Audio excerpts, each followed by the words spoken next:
In 1933, an Appalachian coal miner's wife fed her 6 children using just water, flour, and a single cheap root vegetable. Her desperate cooking birthed meals that outlasted the Great Depression.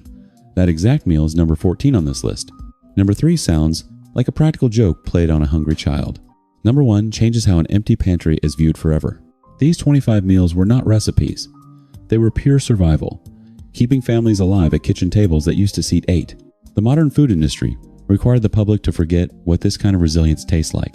The 25th item on this record of survival is potato straws. Long before neon-lit snack aisles and crinkling foil wrappers dictated what Americans ate between meals, there was a quiet, desperate ingenuity happening at the kitchen counter. The CWC cookbook captured it perfectly. Women took a single, dirt-crusted potato, peeled it bare, and cut it into tiny, exacting strips with a heavy knife. They dropped these slivers into cold water to draw out the starch, a patient step that required nothing but time. The strips were dried on flour sack towels, then plunged straight into a pot of screaming hot fat. There were no chemical preservatives. It was just raw potato, salt, and fat. They fried crisp and golden, piling up in a wooden bowl like a pile of edible kindling. It was a crunchy, salty side dish, served to men returning from the mill or the mine. Today, factories pack them in glossy, nitrogen-filled bags and charge a premium at every gas station in the country. Previous generations produced them for absolutely nothing, using the scraps left over from a Sunday dinner, satisfying a craving before the world knew what junk food was. The true ancestor of the modern bagged potato chip, number 24, is Saratoga chips. This iteration was born in a heavy iron skillet, entirely disconnected from corporate food laboratories. Before the convenience era stripped the soul out of American snacking, women stood over hot stoves and sliced potatoes paper thin. They cut them so thin the dull blade of the knife could almost be seen through the pale, watery flesh. They dropped these fragile discs into a bath of smoking lard. The hot grease violently bubbled, transforming the soft root vegetable into something brittle and loud. They cooked until the edges curled and browned. Then they were drained on old brown paper grocery sacks to soak up the grease. Finished with a heavy, unmeasured pinch of coarse salt, they were a luxury born from absolute poverty. Modern snack companies built multi-billion-dollar empires on this exact domestic method. They just gave it a colorful trademark, put it in a foil bag, and convinced consumers to stop making it themselves. Number 23, French fried potatoes, functioned similarly. Before neon drive-through signs illuminated every interstate highway, and industrialized fast food counters changed the American diet forever. This was simply what was made when households needed calories fast. It was a straightforward, almost brutal process of simple deep frying at home. Raw potatoes were hacked into thick, uneven wedges, leaving the skins on if the family was truly hungry. They were plunged directly into whatever hot fat was salvaged and saved in a tin can by the stove. The hot oil crackled and popped against the wet starch. The outside turned a blistered golden brown, while the inside steamed and softened into a scorching, heavy center. They were eaten standing up, burning the roof of the mouth because waiting for them to cool felt like a luxury no one could afford. Fast food empires industrialized the shape, froze them by the ton, and sold them back to the public as a modern convenience. It was always just a mother stretching a dime into a meal that kept everyone full until morning. Number 22 is creamed potatoes. This was pure leftover genius, born in a time when throwing away a single ounce of food was considered a moral failure. Yesterday's cold, boiled potatoes sat pale and heavy in the icebox, completely unappetizing. A thrifty housewife took those sad remnants, cubed them with a paring knife, and drowned them in a pale, thick, white sauce. The gravy was built from nothing but a spoonful of flour, a splash of milk, and whatever butter or bacon dripping could be spared from the week's rations. The mixture simmered low and slow in a dark cast iron pan until the flour thickened and the cold potatoes yielded, growing soft and warm again. The starch from the potatoes bled into the milk, creating a rich, heavy stew that coated the back of a wooden spoon. It was the ultimate anti-waste grandmother logic. It smelled like safety. It tasted like warmth. Now, the food industry sells similar bowls in upscale bistros, calling it a farmhouse, creamed veloute, and charging real money. Earlier generations simply called it scraping the heavy bottom of the iron pan. This anti-waste logic naturally extended to number 21, hashed brown potatoes. This preparation was born from the pure necessity of a cold morning. A family woke up to a freezing house, and the only thing left from the night before was a bowl of pale, cold boiled potatoes sitting on the counter. A mother took those lumps and chopped them relentlessly into rough, uneven pieces. She threw a heavy cast iron skillet over the fire and dropped in a spoonful of saved bacon fat. The grease melted and popped, screaming as the wet starch hit the pan. She pressed the mixture flat with the back of a rusted spatula, forcing the bottom layer to fry hard against the black iron. It sizzled and smoked until the edges turned a dark, brittle amber. It was flipped in large, broken sections, served scorching hot alongside coffee. It was a thrift-born breakfast comfort that filled hollow bellies before a brutal factory shift. Long before fast food menus industrialized the shape into uniform frozen bricks, this was how workers survived a Tuesday. Number 20. Fried potatoes and onions followed a similar trajectory. If a traveler drives down any forgotten stretch of American highway today, they will find this fixture sitting under the fluorescent lights of an all-night diner. Before the diner culture made it a nostalgic staple, it was the ultimate act of kitchen survival. It was a meal that smelled like home, even when the house was falling apart. Two cheap ingredients were thrown together because meat was out of the question until payday. Rough-skinned potatoes and pungent yellow onions were sliced thick and tossed into a dark, grease-stained pan. The onions broke down first, turning translucent and sweet, their edges catching and charring against the metal. The potatoes absorbed every drop of the rendered fat and the sharp, caramelized flavor of the onions. The cook stirred it slow, letting the bottom catch just enough to give it a desperate, smoky crunch. It filled the entire house with a heavy, savory perfume that tricked the stomach into believing a feast was coming. It was the food of the desperate.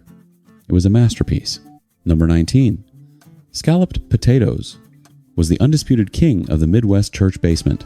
When the Sunday offering plates were light and the winter wind howled across the plains, women gathered and created absolute magic from a sack of dirt-cheap tubers. Raw potatoes were peeled and sliced thin, then layered deliberately in a wide, heavy baking dish. Between each pale layer, they scattered sharp onions, salt, and whatever fat or butter the household could spare. Broth or milk was poured over the top until it seeped into every hidden crevice. It was shoved into a hot oven and left to bake until the liquid bubbled into a thick, savory custard, and the top layer of potatoes curled and scorched into a beautiful, dark crust. This was a thrifty crowd feeder that transformed the cheapest vegetable on earth into a Sunday table classic. It was built for communion and company. Today, upscale restaurants bake the exact same cheap ingredients in individual ceramic ramekins, add a handful of Gruyere cheese, call it potato au gratin, and charge $30. Generations past just called it Sunday dinner. The necessity of warming older, vulnerable eaters gave rise to cream of potato soup, marking the 18th entry. There is a specific kind of quiet that settles over a house when the money is completely gone. In those moments, cooks turned to the soft chemistry of boiling water and starch. They peeled whatever potatoes were left, threw them into a dented stock pot, and boiled them until they disintegrated. The cloudy, starch-heavy water was not drained away. It was thickened with a simple paste of butter and flour, then enriched with a heavy pour of milk. The result was a pale soup that coated the back of a wooden spoon and warmed the deepest parts of an exhausted body. It was soft, deeply familiar, and exceptionally kind to older individuals who had gone to bed hungry the night before. It required nothing but time and the refusal to let a household starve. This was simple arithmetic and pure physical survival. A stripped-down iteration, potato soup, served as number 17.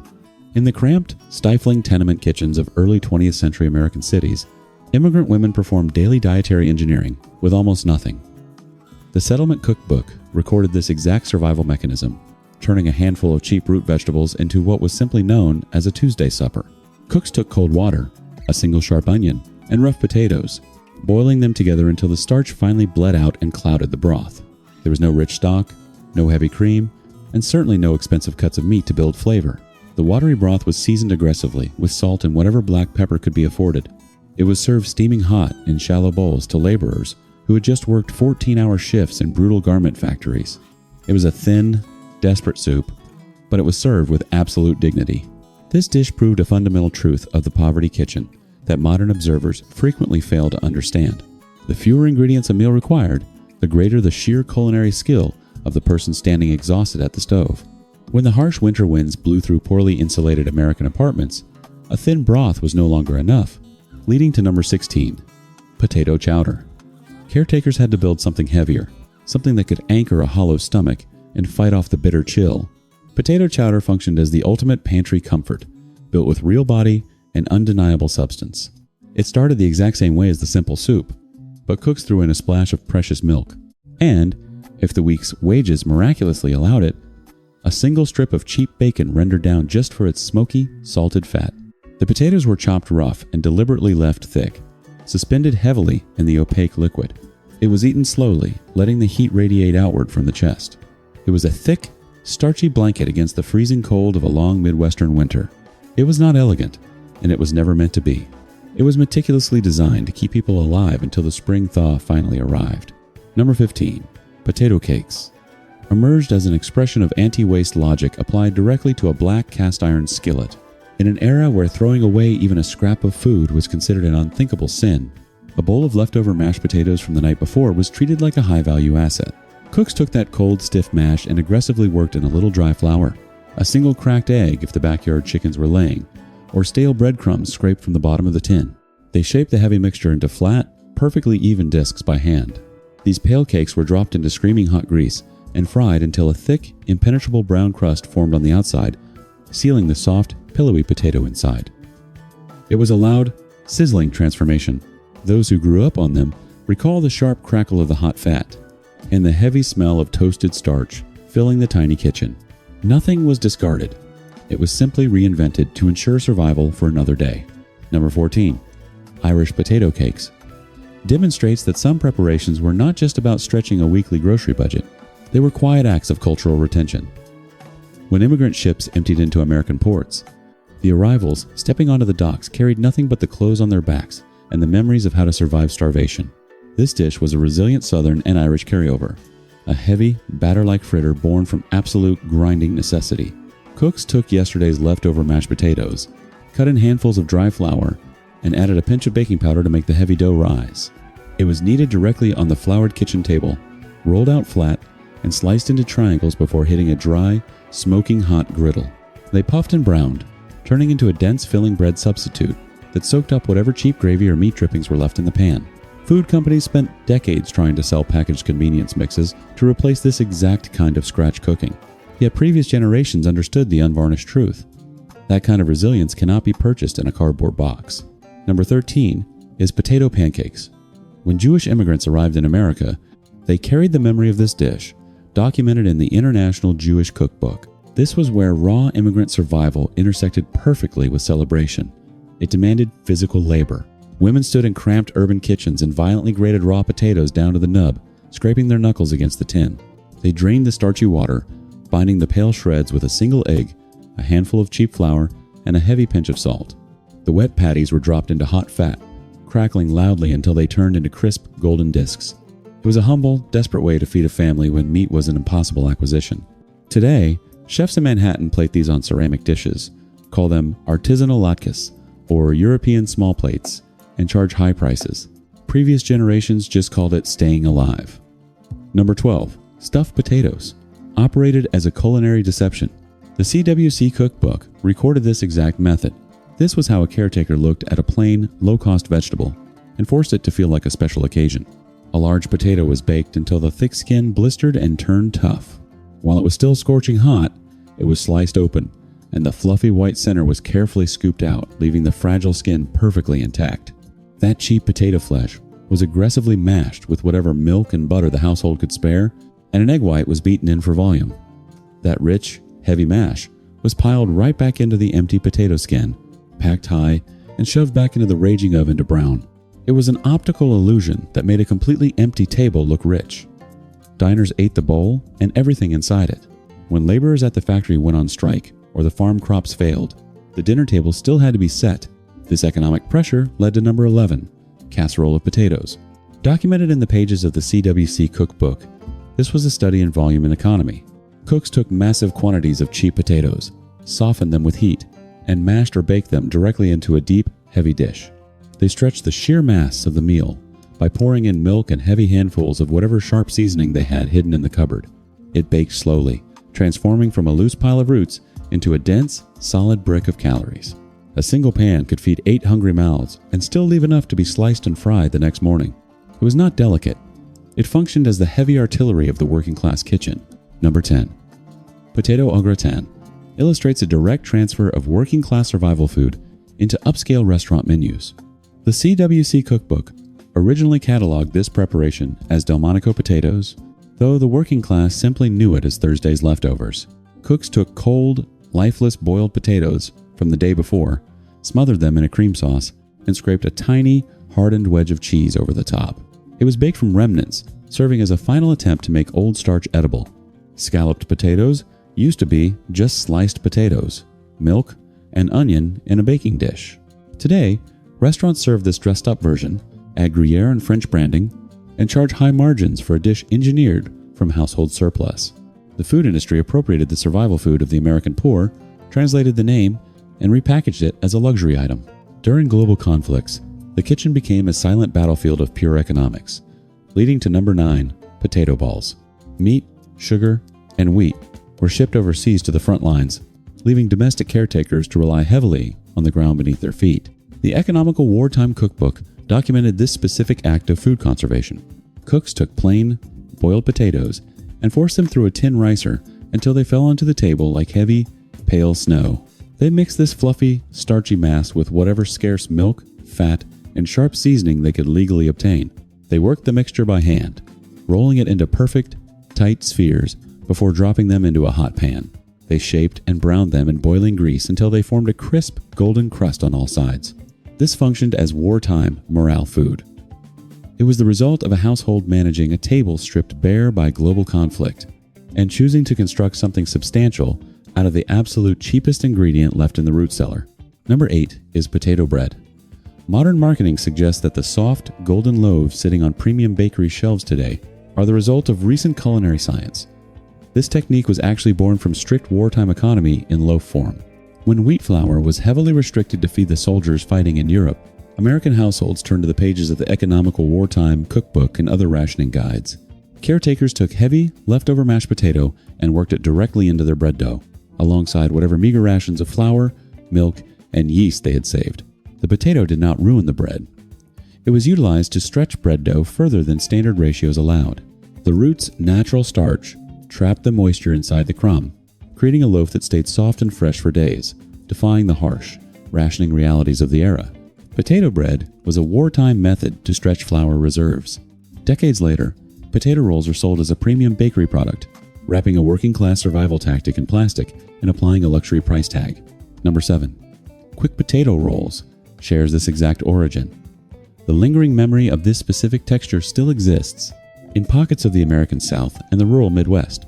It carries an undeniable, dense texture that modern, fast-rising commercial yeast breads cannot replicate. Recorded faithfully in the economical wartime cookbook, this was another functional attempt to bypass the wartime rationing system. Cooks refused to pour the cloudy, starch-heavy water down the drain after boiling potatoes for dinner. They saved that murky potato water, or the boiled potato itself, and folded it into a simple, sticky mix of milk, yeast, and flour. The result was a massive tray of soft rolls from potato-enriched dough. They baked up light, airy, and deeply golden, carrying the faint, earthy scent of the garden. These rolls anchored the American table. They absorbed the thin, watery gravies of the Great Depression and World War II, expanding in hollow stomachs and providing the physical sensation of a full meal. Number 6.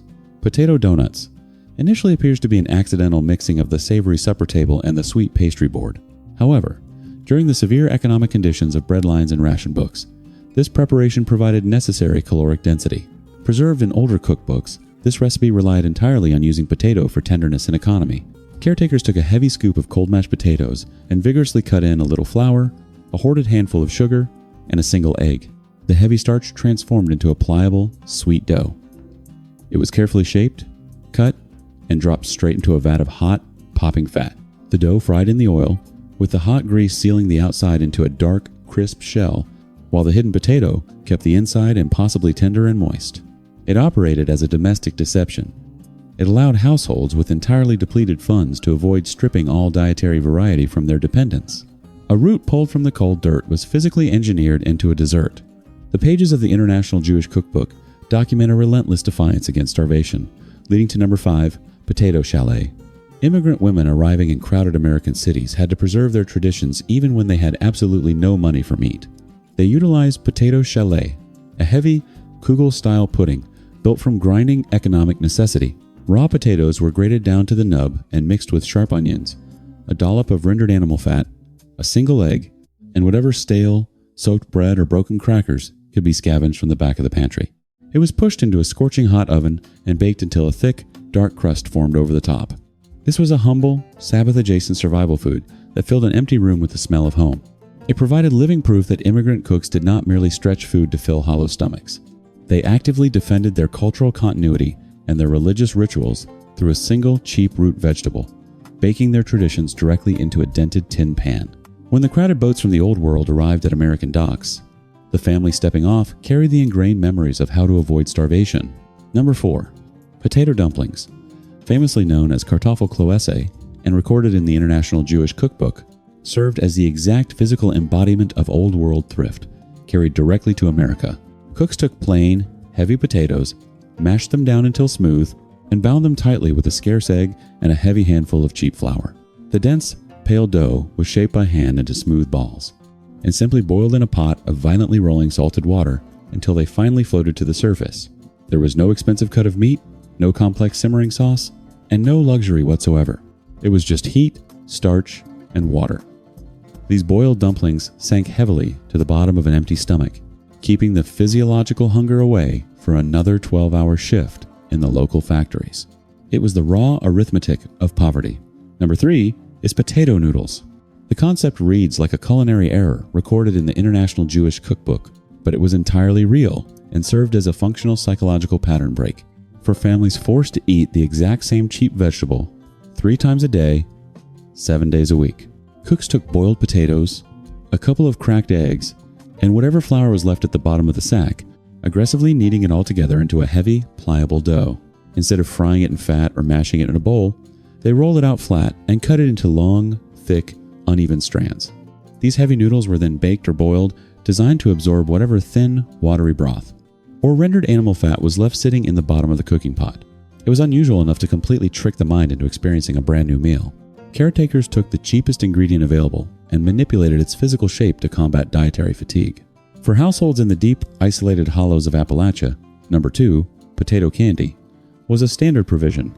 It sounds like an unlikely combination, but West Virginia Public Broadcasting documented this as a heavily relied upon Depression-era Appalachian staple. It was a candy bulked out heavily with mashed potato, so the more expensive sugar could go significantly further. A cook took a plain boiled potato, mashed it completely smooth, and aggressively folded in massive amounts of powdered sugar until it formed a stiff, blindingly white dough. It was rolled out flat on a table, smeared thick with the cheapest peanut butter available, and rolled up tight before being sliced into perfect pinwheels. It became widely popular during the Great Depression simply because it was incredibly cheap and highly efficient to make. Potato candy functioned as a mechanism to ensure children still received a sweet item during a terrifyingly hard economic season. Today, internet communities rediscover it as a quirky novelty, but previous generations simply called it making do. Number 1 is boiled potato pudding. The International Jewish Cookbook recorded this final preparation. Cooks took a plain boiled potato, a single egg, sugar, and whatever almonds or stale bread they had left. They baked it until it transformed a plain vegetable into a dignified dessert. The modern food industry deliberately engineered the public to forget these highly efficient methods. The historical break started when the frozen TV dinner launched in 1953, permanently replacing scratch thrift with industrial convenience. Today, highly processed foods completely dominate the food supply. But the real modern consequence is the empty chairs sitting at the table. In 1930, the average American household held about 4.1 people. By 2022, nearly 3 in 10 adults over 65 lived entirely alone. Caretakers used to feed massive, hungry families with nothing but a heavy sack of cheap potatoes and raw determination. Now, millions of older Americans sit in quiet kitchens, consuming expensive, ultra-processed meals from cardboard boxes. Previous generations did not just cook to fill a stomach. They engineered every meal to keep the whole family alive.